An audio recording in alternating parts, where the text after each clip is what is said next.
You used to work with Steve Bannon at Breitbart.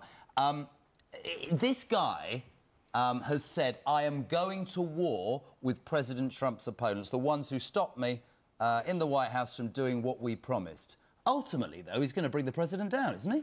I don't think he is, necessarily. I think one of the big issues that he made clear, he said, look, the Trump presidency that I supported and we voted for is now dead and gone, and there's now a new phase that's going to take place. And what I take from that is that he now feels that there's going to be a battle over every single policy between people who have much more of a globalist economic view, some people who are hawkish militarily, and his group of people, the kind of Breitbart gang, who are very kind of against foreign interventions and also want to ensure that countries like China don't have open access to markets when they don't respect intellectual property. Bit odd, though, isn't it? Because if you've been sacked by someone, the very least you'd have a bit of a grump on. The first thing you do wouldn't be to go out and say, I'm still supporting and I'm going to carry on fighting for you.